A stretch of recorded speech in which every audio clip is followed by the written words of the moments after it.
What happens when country music's biggest star sits down for what should be a routine interview, only to have the host dig into the one topic he never talks about? You're about to witness one of the most uncomfortable moments in daytime television history, where years of buried tension finally explode into the open. This is the story of how a simple question turned into a career-defining moment that nobody saw coming. Make sure to subscribe and drop a comment telling me what you think really happened here, because this conversation will leave you questioning everything you thought you knew about these two superstars. Kelly Clarkson adjusted her earpiece as Blake Shelton settled into the plush chair across from her on the brightly lit set. The audience was buzzing with excitement, phones already recording as the country superstar flashed his trademark grin.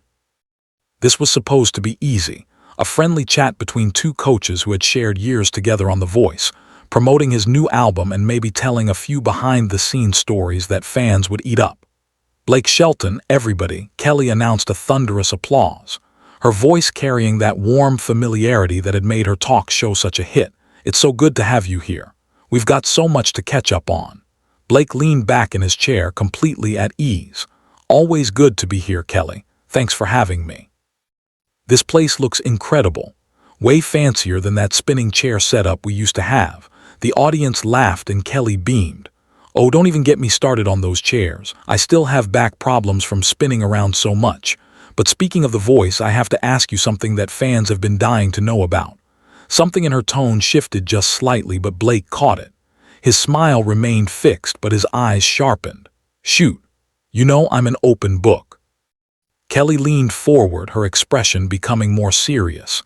"There's been a lot of speculation over the years about what really happened during that last season we did together. The tension was pretty obvious on screen, and I think it's time we address the elephant in the room." Blake's jaw tightened almost imperceptibly. "I'm not sure what you're getting at, Kelly. We had a great time working together. Always did. Come on, Blake." Kelly pressed, her voice taking on an edge that the audience was starting to pick up on. "We both know that's not entirely true. There were some real issues behind the scenes, and I think our fans deserve to know what was really going on between us." The studio fell silent except for the hum of cameras. Blake shifted in his seat, his good-natured demeanor beginning to crack. "Look, Kelly, I came here to talk about my music, not to rehash old drama that frankly doesn't exist." Kelly wasn't backing down. "But it does exist, Blake, and pretending it doesn't is exactly the problem. You made some comments to producers about my coaching style that were completely out of line, and then you had the nerve to act like nothing happened when we were on camera together." Blake's eyes flashed with anger. "Excuse me, my comments about your coaching style. Kelly, you spent half that season undermining my advice to contestants and making little digs about country music not being real music. You want to talk about things that were out of line."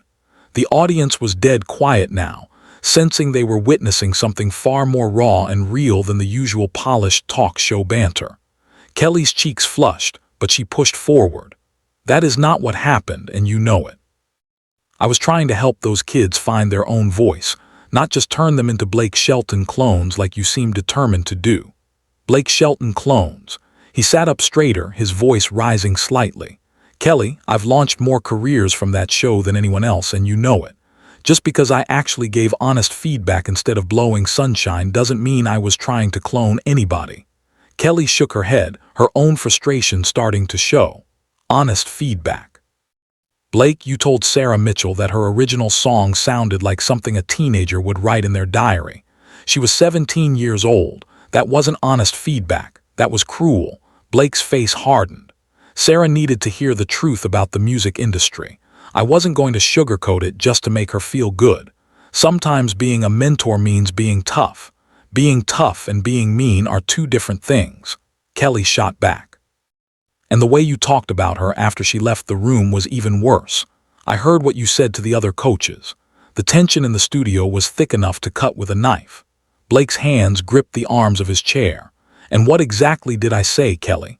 Since you seem to have such a good memory of things that happened years ago." Kelly's eyes narrowed, and for a moment the successful talk show host disappeared, replaced by the fierce competitor who had fought her way to the top of the music industry. You said she didn't have what it takes to make it in Nashville because she was too soft, too emotional. Then you laughed and said maybe she should stick to writing songs for Disney movies because at least they like that kind of saccharine garbage.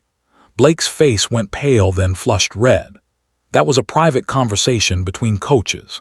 Kelly, we were supposed to be able to speak candidly about the contestants without worrying about it being thrown back in our faces years later. Private Kelly's voice rose, causing several audience members to lean forward in their seats. Blake, there were cameras rolling. There are always cameras rolling. And more importantly, Sarah was standing right outside the door when you said it. She heard every word. The country star's composure was cracking visibly now. How was I supposed to know she was there? And besides, it's not like I was wrong. Where is Sarah Mitchell now, Kelly? What happened to her big music career? Kelly stood up from her chair. Something that never happened during interviews. She quit music, Blake, completely. A 17-year-old girl who had been writing songs since she was 8 years old gave up her dream because of what you said about her. She's working at a bank in Ohio now, and she hasn't touched a guitar since she left the show. Blake remained seated, but his voice was getting louder. That's not on me, Kelly. That's on her. If she couldn't handle one piece of criticism, then maybe she really didn't have what it takes. The music industry is brutal, and I was trying to prepare her for that reality. Criticism. Kelly laughed, but there was no humor in it. Blake, you destroyed a kid's confidence because she didn't fit into your narrow little box of what country music should sound like. That wasn't criticism. That was sabotage. Blake finally stood up, towering over Kelly, but she didn't back down. An inch sabotage. Kelly, I have spent my entire career helping young artists find their voice and build their careers. I don't need to sabotage anybody, especially not some teenager who was never going to make it anyway. The audience gasped audibly at that comment. Kelly's jaw dropped. Never going to make it anyway. Do you hear yourself right now? That girl had more raw talent in her pinky finger than half the artists getting radio play today. Oh, please. Blake scoffed, his filter completely gone now. She had a pretty voice and could play 3 chords on a guitar. That doesn't make her the next Carrie Underwood. You always did this, Kelly.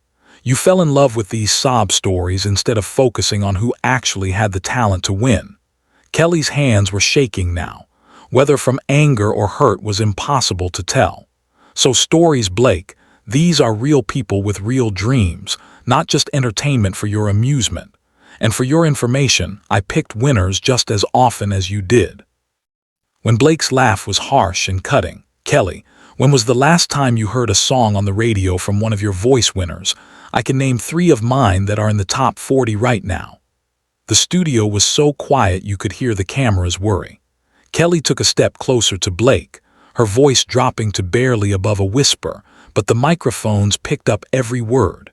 You want to know why you don't hear from my winners, Blake? Because half of them were so traumatized by the way you treated them during the live shows that they needed therapy before they could even think about performing again. Blake's eyes went wide. That is complete nonsense, Kelly, and you know it. I never treated anyone badly during the live shows. Everything was professional. Kelly's voice cracked slightly. Blake, you told Marcus Johnson that his version of a Stevie Wonder song was an insult to real music. You said it right there on live television in front of 12 million people. A 22-year-old kid who Edo.